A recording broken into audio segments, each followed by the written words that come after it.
Alright, today we're going to do a pod review on a pepper right back here, which is kind of a weird one, but we're going to try to make it back here without breaking all my other plants to get here. Okay, we're going to do a pod review on this pepper plant right here, or pod. Show you what they look like when they're not ripe.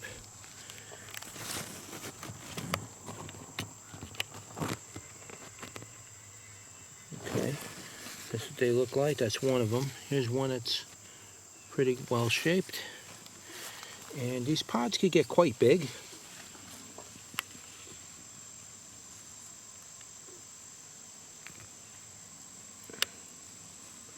Pretty cool looking pods.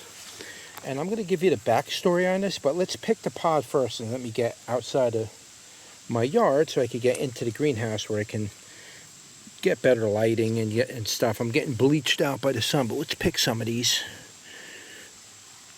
and we'll give you the backstory. Oh man, these don't want to come off the plant. Look at this thing. Look at this freaking weird looking thing. I'm afraid to do a taste test on this thing, guys. This thing does not look fun. Another one. Alright, let's pick. There's one or two more on here that are ready. There's a whole bunch on here, but they're just not ready. Here's one that's kind of damaged. Insect damage, probably. Typical insect bite or mark on there. Really strange looking peppers. Talk about this pepper in a second, but I am going to give it a name.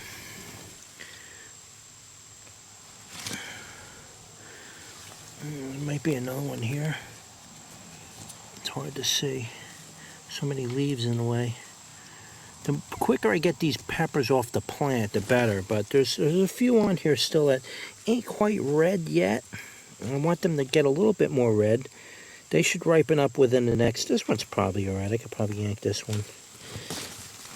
You really want to get them off, because the sooner you pick these peppers, the sooner those are going to ripen, and the sooner it's going to put out more flowers. And the sooner I'm going to get more of them.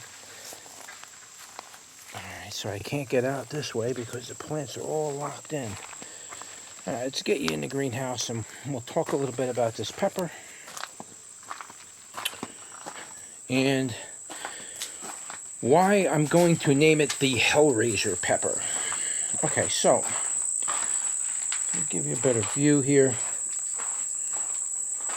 This one's not so ripe.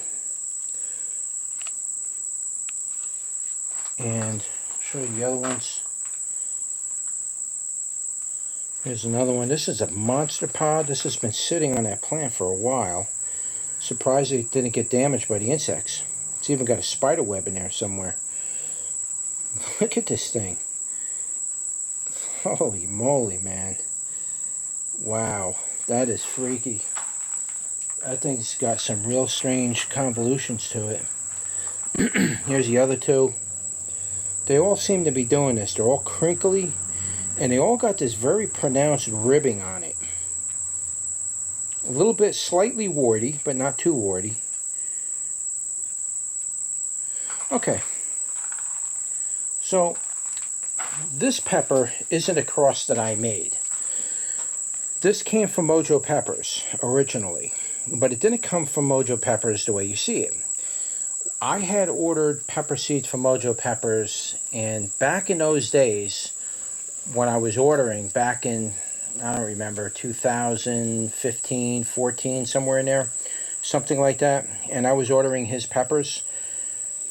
The peppers he was selling to the general public were usually like F3s and F4s and sometimes F1s and 2s.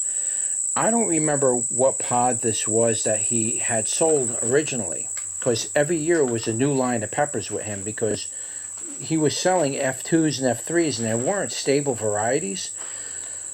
So what happens is when you buy an F2 or 3 pepper and you grow it out, the seeds that come out from it are going to throw off probably about a half dozen different phenos, and you're going to get some weird stuff come out of it. It's not going to resort back to the original mother if he did it right. It'll just keep throwing out different phenos until you keep selectively choosing this pepper to come out the way you want it to.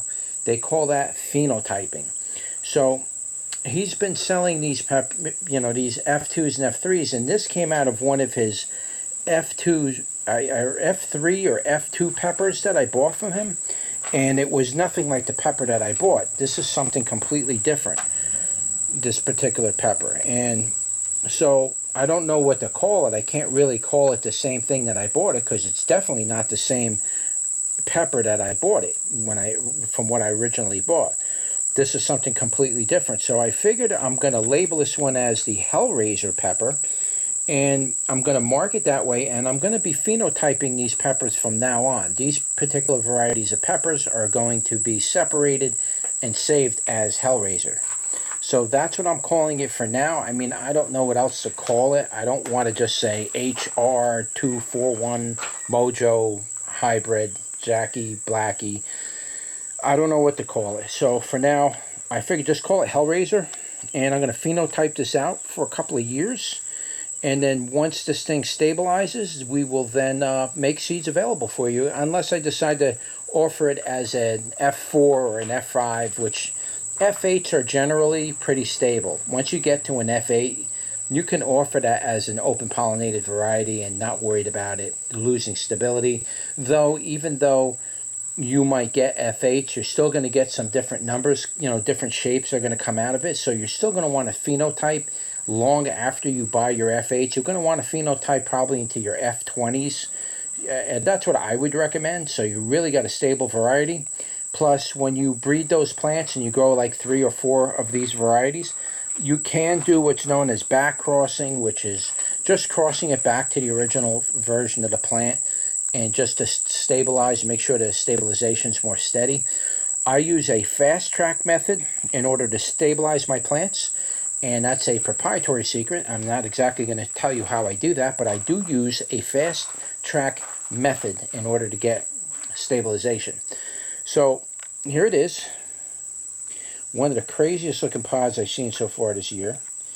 And it's a shame that Mojo is not around anymore. I mean, you can't even find any information about him or his website or anything. But these are some of his peppers he created, and I have to give him credit. He must have really planned out what he wanted to do, because some of the phenos that come off his peppers are just absolutely crazy looking. Just really, really crazy. Here's the other one. This is the monster. Look at that, guys. That is just creepy looking. Look at this thing, man. I'm not going to eat that, what I do with peppers like this is I open them up, I cut them open, and I just dry them, and then I turn them into a chili powder, which will last many years on the shelf, but I can use it very sparingly without worrying about eating a part of the pepper and then it's going to go rotten and the fruit flies are going to get it. I could pretty much extract the seed from this and then dry this chili out in my dehydrator and then powderize it, and I'm good to go. Alright, so that's just a quick look at this pepper. We're going to turn you around and give it a taste test. Alright guys, here we are. We're doing a pod review on this pepper right here, and I named it the Hellraiser because it's a variant that came out of one of Mojo's peppers. So that's it right there. You can see it's pretty cool looking. It's got some crazy looking coloring on it. It's got a little purple. It's got some heavy fluting around the edges of it.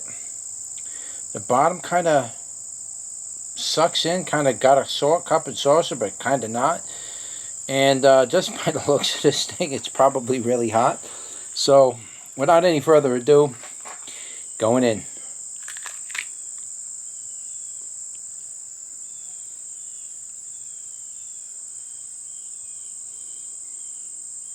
This is really weird, man. Has a nice fruity flavor. Oh, that thing's, it's very tangy. Oh, that tangy flavor just gets to you, man. The heat's building. This thing's gonna have some heat. I want to show you a really strange effect on this pepper. I thought it was rotten at first, because a lot of times you bite into a pepper and it's moldy. Look at the inside of this thing. It's purple.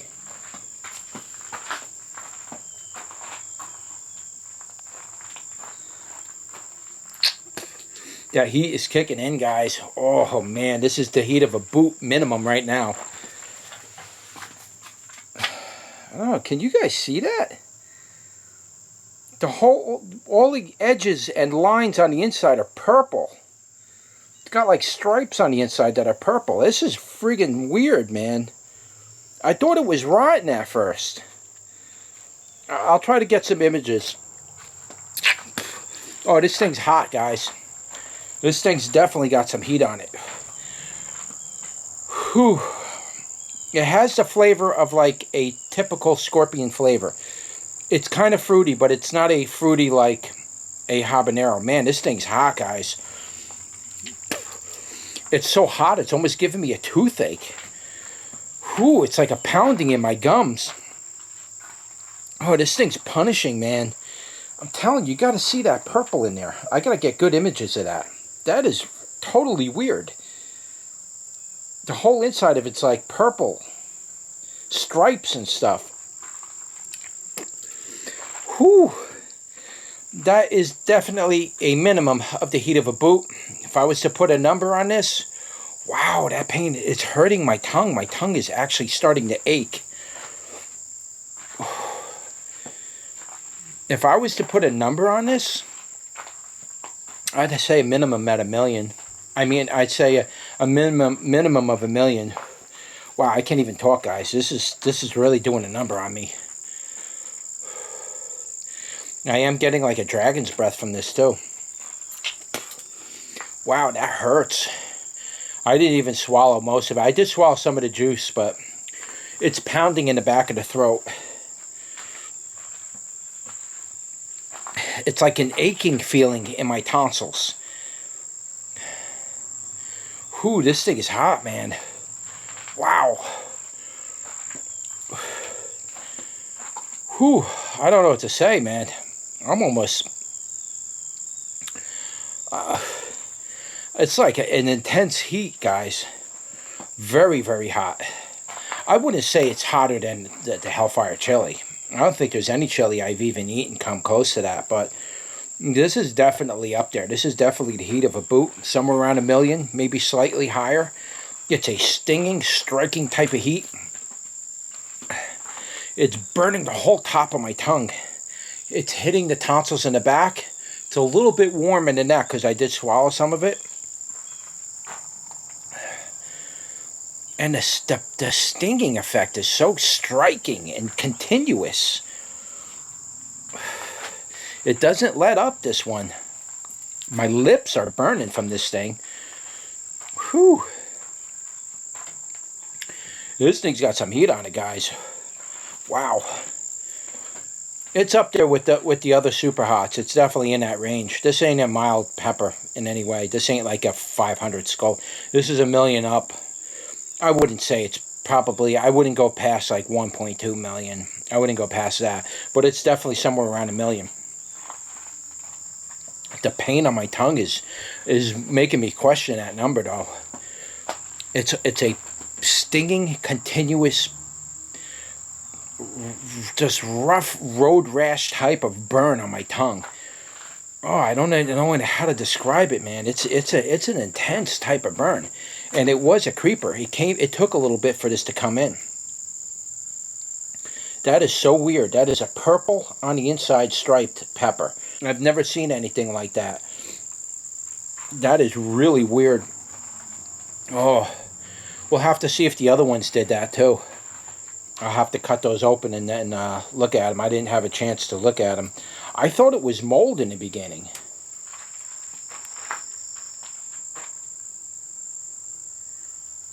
I'll take some snapshots of that and then I'll try to add them to the end of the video. Whew, that pepper is appropriately named Hellraiser. You are raising hell when you eat this thing. Mod on. Wow. That was a trip, man. That was a really scorcher. I wasn't actually expecting it to be that hot. I was figuring, because a lot of Mojo's peppers were, a lot of them were in the range of like 5, 6, 700,000. Even like the Yaqui Blue Fawn, TS by Marengo. Those aren't that hot. I mean, not like this thing. This thing is a stinging, striking type of scorpion burn. It's like a scorpion. That's the best way to describe it. It's definitely scorpion Jolokia type of heat. It's somewhere in that range. But that is definitely, man, I'll tell you, if you've never tried one of these, you definitely got to give them a go. Especially if you're a hothead and you like hot peppers. This one's a good one to try. Whew, man. I got to see if the other ones are purpling up on the inside. That's a real strange effect. I've never seen that before. Anyways, anyways, like I say, as far as the taste goes, just to sum it up, the taste was like a typical type of scorpion or Jolokia type of fruity flavor. It had that kind of fruitiness to it. The whole effect was very similar, but there's little nuances that take me hours to try to break it down and describe it. I can't. And plus, I'm burning up right now. I'm still burning. It's not coming down. This thing is definitely lasting. Whew. But I'll tell you, this one is definitely going to give you a run for your money. As far as heat goes, this one's up there. This would be a good one for you to try. So anyway, that's it. That's my pod review for the Hellraiser. Don't forget to like, share, and subscribe. And I'll see you on the next one. Take care.